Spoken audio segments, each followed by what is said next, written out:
Inen Digicast Negros 10. Ang top 10 nga balita sa Negros Island region ang amon idulong sa inyo. Kagyari na top story subong adlaw, Oktubre 10. 1,859 ka mga security personnel igatala na para masiguro ang zero crime sa Mascara Festival 2024. Mayor Albi kag Councilor Puente Vella ginapaabot mangin common candidate sa 2025 election sa Bacolod. Isa patay duha pilason sa pagkahulog sang tricycle sa Banglid. 27 anyos nga kabulig sa balay gindakop bangod sang pagpangilkil. Kag sa good vibes, hibaluon ang aesthetic design pero proteksyon sa balay. Initanan sa Digicast Negros 10.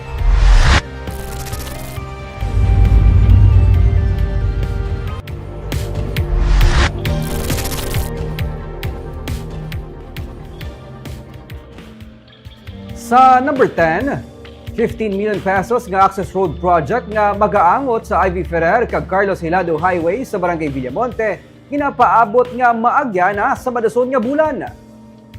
During period na lang ang ginahulat kag sarang na maagyan sa mga motorista ang bag-o kaayo nga dalan nga magaangot sang Ivy Ferrer Avenue kag Carlos Hilado Highway o Circumferential Road sa Barangay Villamonte. Gani kung gikan ka sa CL Montelibano Drive, pwede ka na makaliko sa Nara Extension Road pakadto sa Ivy Ferrer Avenue. Lapo sa Circumferential Road sa homesite area.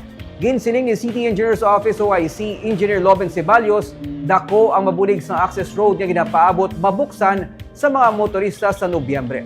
May 15 million pesos ang ginpain nga pondo para sa road kag box culvert project.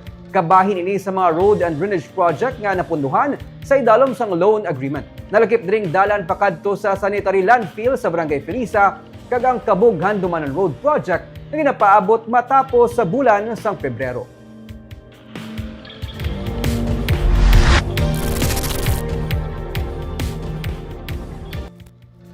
Sa number 9, may 17 ka mga rota sa pasahero nga jeep ang apektado sa mga igapatuman nga road closure sa Mascara Festival.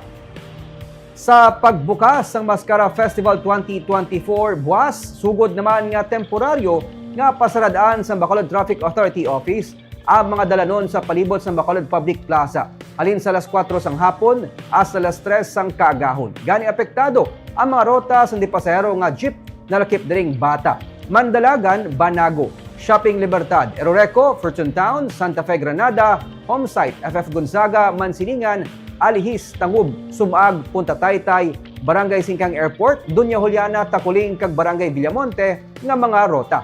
Ginapaabot ang pagutok sa lakat sang trapiko sa downtown area ilabi na sa Oktubre 27 para sa street dancing kag arena dance competition nga hiwaton halin sa plaza pakadto sa Paglaom Sports Complex.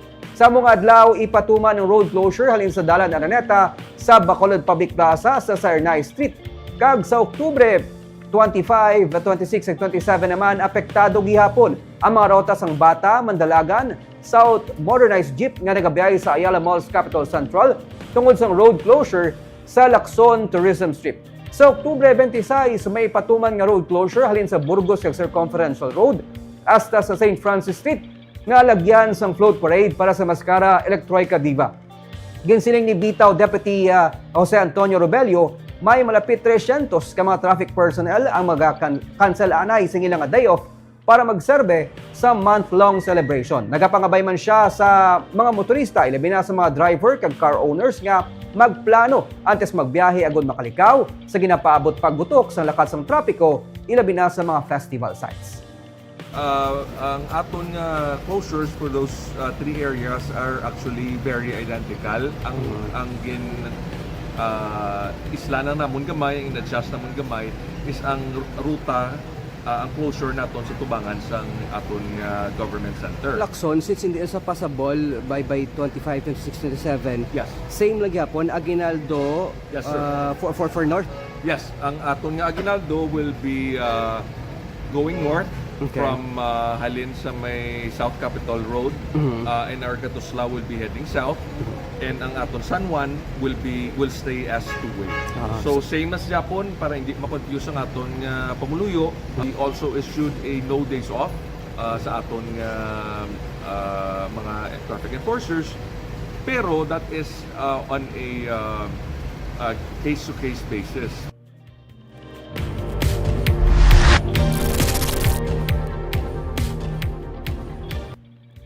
Sa number 8, may 7 ka mga nagapapili alkalde sa probinsya kag 8 naman sa nagapapili vice alkalde ang wala sang pangontra sa 2025 elections. Ini ang base sa reports ng Commission on Elections na ginrelease ang Miyerkules. Si Cadiz City Mayor Salvador Escalante kag iyang hinablos nga si John Vincent Escalante na nagapapili Vice Mayor ang post. Suno kay Escalante, ining nauna nga tion nga wala siya sang pangontra. Ginapasalamatan niya nga daw kasubong ginakilala sang kuntani mga potential candidates ang iyang pagpangabudlay bilang alkalde. Gani wala na lang sila nagpapili sa eleksyon.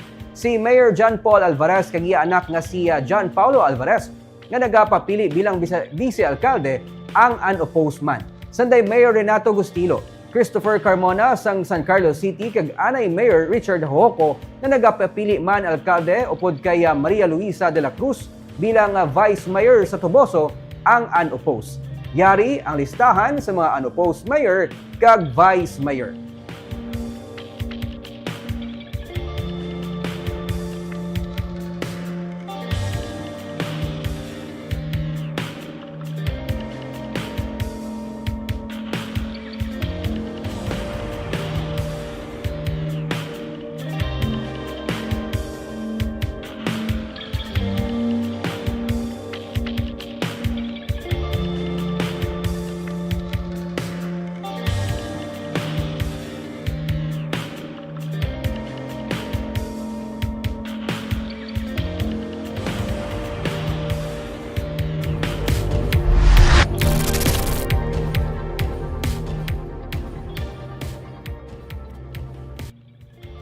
Sa number 7, the more the merrier. Ining para kay Negros Occidental Governor Eugenio C. Lacson bilang reaksyon nga ilakip sa iya, 5 tanan ang nag-file sang COC para sa gubernatorial post. Wala na siya nakibot pa nga nag-file sang COC sa Victoria City Mayor Francis Frederick Palangka. Antes pa man sang filing, nagwa na sa balita ang tinutuyo ni Palangka. Sa tunga sini nagpabutyag sang suporta kay Lacson ang mga opisyales ng Victoria City. Wala abot kay Palangka, nag-file man sang COC si Ernesto Librando nga sa makapila naman ka beses ang nagpadalagan sa lain-lain nga posisyon sa probinsya. Nag-file man si Architect Jonathan Paul Octaviano sang Partido Lakas ng Masa kag ang pinakauna nga nag-file si Ferdinand Bongbong Diego alias Guerrilla. Nakibot man gani ang gobernador sa katabuon sa nag-file sang COC.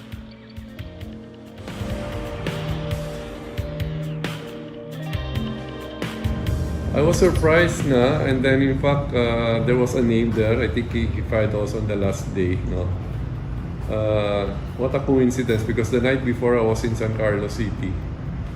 And I was with some local officials. And when we were talking about perennial candidates.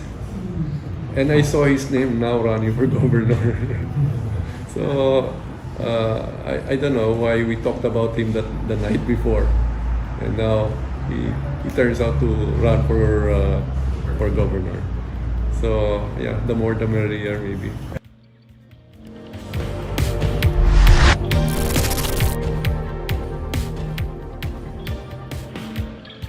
Sa number 6, mga arestado bukod sang illegal fishing sa Banwa sang Manapla. Arestado ang 6 ka mga mangingisda bangod sa illegal fishing sa baybayon sa Manapla sang Martes. Nagpatrolya ang Bureau of Fisheries and Aquatic Resources kag Philippine Coast Guard kasunod sang reklamo sang pila ka mga mangingisda bangod sa kinaligar paggamit sa mga fishing boats ang active gear o kun budol-budol. 2 ka fishing boats ang nadakpan sa mga otoridad. Isa diri ang ginapanagiyahan ni Angelito Concha Jr. kag ang isa pa ka fishing boat nga ginapanagiyahan naman ni Mark June Talaban. Na-recover ang 2 ka mga sets sang gill nets, Skylines, tom weights kag 13 ka kilo sang nanari-sari nga mga isda. Gin-turnover ang mga isda sa bantay dagat sa Manapla, samtang ang mga nadakpan nga mga isda ang pasakaan sang kaso nga unauthorized fishing.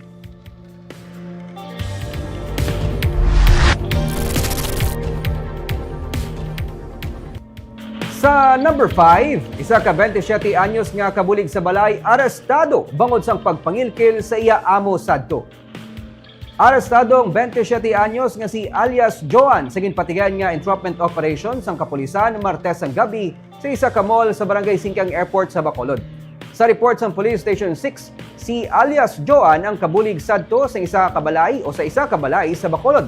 Ang iya 60 anyos nga amo ang iya ginakilikilan sang kwarta kag ginapahog nga patsyon kun hindi maghatag sang kwarta. Wala na gin detalye sang PNP ang iban nga impormasyon sa kaso. Na-recover sang Police Station 6 kag sang Criminal Investigation Unit ang sang BCPO ang 31,000 pesos nga cash kag cellphone nga gingamit sang suspect sa pagpangilkil. Napasa ka ng kaso nga robbery extortion batok sa suspect.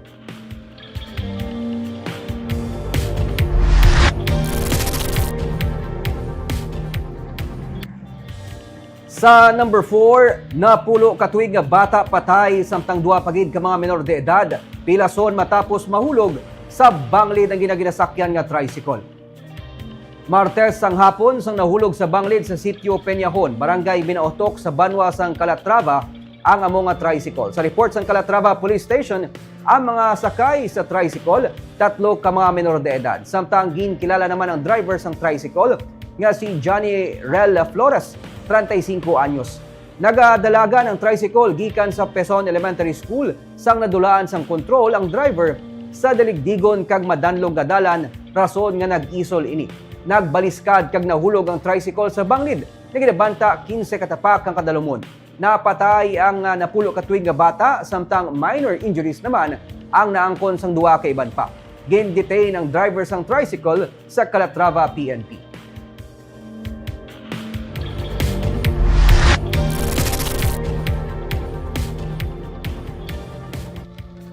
Sa number 3, mga katapos ang Nationalist People's Coalition nga miyembro man sang Unega kag Love Negros nga alliance ang ginapaabot magasuporta sa kandidatura ni Vice Governor Jeffrey Ferrer nga magapapili congressman sa 4th District.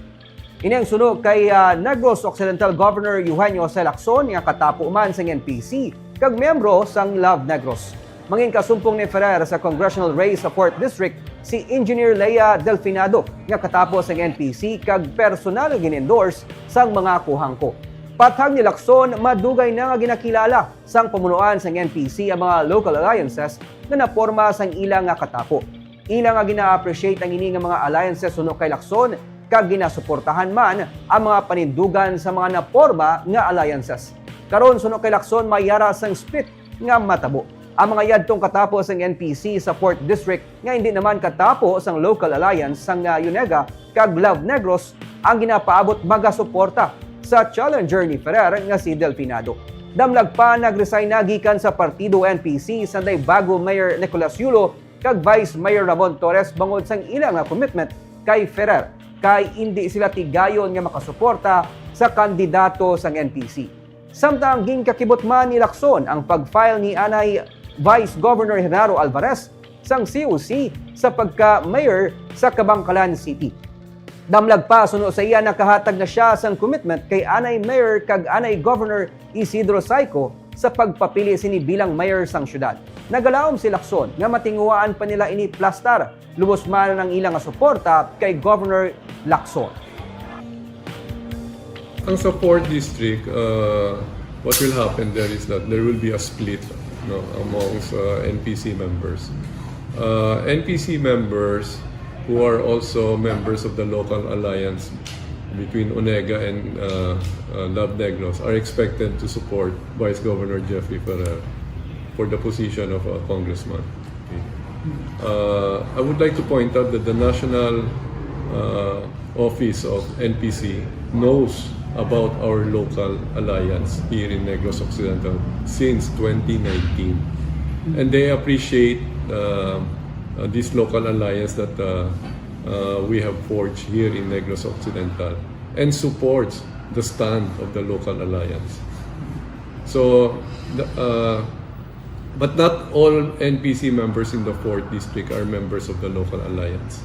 So most likely they will be supporting the challenger of Vice Governor Jeffrey Ferrer.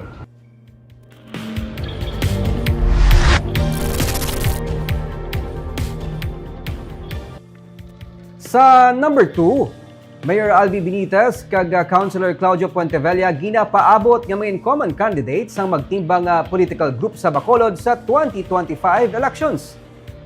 90% sa mga supporters ni incumbent Vice Mayor Alcide Familiaran ang nagasuporta sa kandidatura ni Mayor Albi Benitez nga magapili sa congressional race. Ganigin pahayag ni Familiaran nga magluwas sa alkalde mahimo man mga incumbent candidate sa ilang grupo si incumbent Councilor Claudio Puentevella nga magapapili sa pagka-vice alkalde. Pero sa Martes, nangin kaupod ni Familiaran na nag-file sa Certificate of Candidacy sa Vice Mayoralty elections si incumbent Councilor Renesito Novero na nag-file man sa iya sining COC. Kaupod niya man ang pito sa siyam niya ka mga independent aspirants nga magapapili sa pagkakonsehal. Ginpathag ni Familiaran nga halos kadamaan sa ilang mga supporters ang yara sa idalom sang Asenso Bacolod nga ginapangunahan ni Abang Lingkod Party List Representative Steven Paduano. Si Paduano nga kalyado ni Benitez ang nag-endorso sang kandidatura ni Familiaran. Ginpathag na ni Mayor Albi Benitez nga mayara sila sang kinalain nga pananawan ni Paduano sa bahin sang pagpili sang ginasuportahan nga kandidato. Ilibina sa nagdesisyon siya nga mag-switch sa kay Congressman Greg Gasataya nga mangin kasumpong naman ni Familiaran sa 2025 mayoralty race.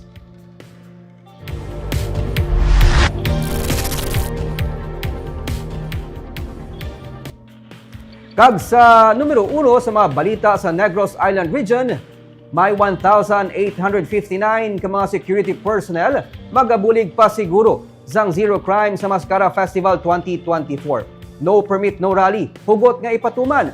Ginaduso man sang BCPO ang pagpatuman sang no-fly zone o kung pagdumili sa mga drone sa mga festival sites. Yari ang report.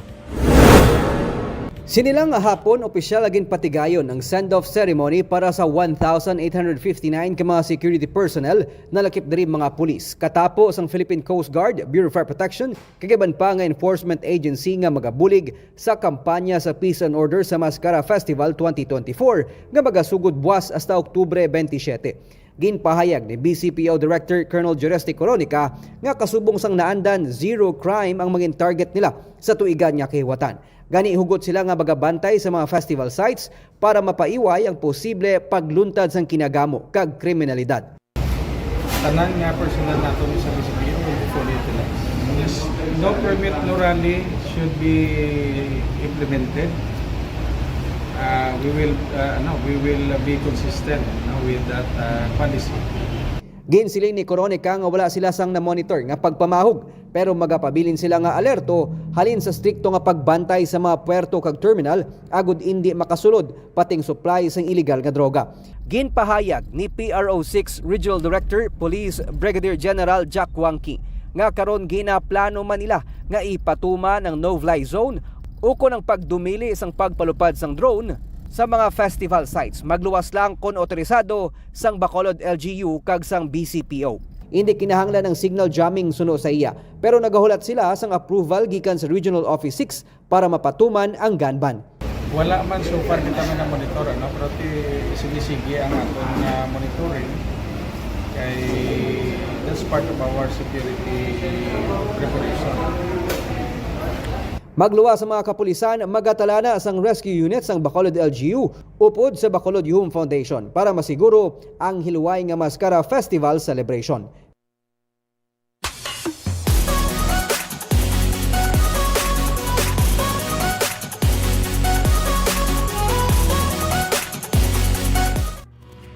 Kag sa Good Vibes, ang wall cladding gamit ang WPC ang isa sa mga nagauso karon nga disenyo sa mga exterior kag interior sa mga balay.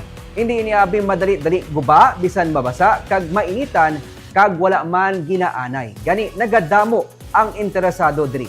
May report si Romeo Subaldo. Si Carlos Balcells sa Tuanay nagalantaw lang sa mga interior designs kag kung paano mag-decorate sa cable TV. Subong na-apply niya na ini sa isa ka project. Nagkit-anay sila sa isa ka hardware sang iaabyan nga si Miles Del Oeste, ang tag-iya sang Metro Home, isa ka construction business nga nag-specialize man sa cladding.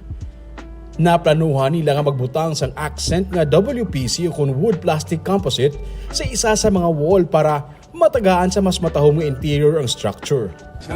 Yeah, first I asked him what he was doing. Yes. And he said, he mentioned the word cladding. Think, at that time, di pag-iko, Hindi familiar with cladding. So I asked, okay, why don't you, may project gusto mo, ongoing project, are you willing to, do it? So I think, just to exchange numbers. And lo and behold, 2-3 months later, amo na niyo. This is his product. He installed it for me for this project. And ako I can say, again, I'm really happy with this choice of color and design and the layout, and the workmanship ng crew that installed it. Matapos ang pinakabulan, nahumana ang wall cladding. Daw kahoy ang design, parehos man sa iyang hagdanan. Pinagi sa WPC nga cladding, natago ang circuit breaker, kag natagaan sa mas matahom kag modern nga design ang unit. Suno kay Miles, pinagi sa wall cladding, hindi na kinahanglan pintahan ang wall.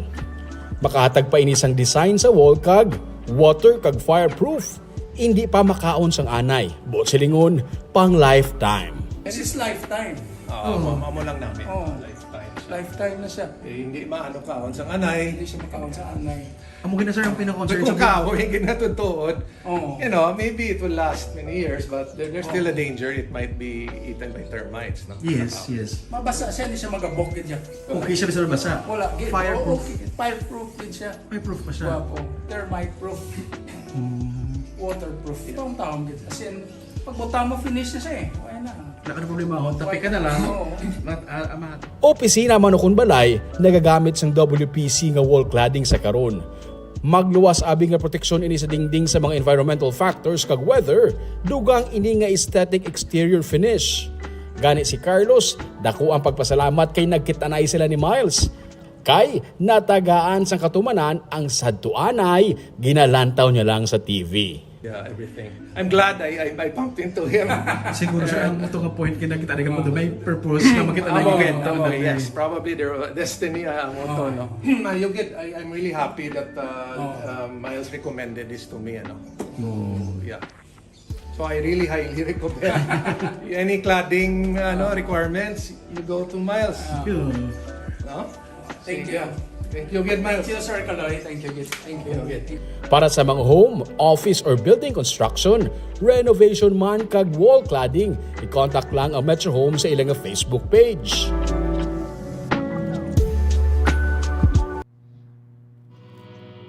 Kago force antes kita magtakop no. Shout out kita nay sa ato naman mga Facebook viewers no kag also sa YouTube si Ivan Hein nagapag-greet sa kay Francis Gayares sang Barangay Takuling Subong man kay Randy Lagsak mayong hapon man sa imo da sir. Of course kay Ma'am Kim Lobaton, Rome Hisem, kay Sir Dennis Carbos. Nakita ako tikina kay Ma'am Inday Espina Varona. Thank you so much ma'am sa paglantaw. Kay Ma'am RH Tata, kay Jonathan Tere, Ruben Libre, mayong hapon sir. So of course no kay Sir Nani Grande nagala tutok man sa aton kaina. Kagamiyad to ang top 10 stories of the day. Tubtubwas, ako si Nico Dalpin.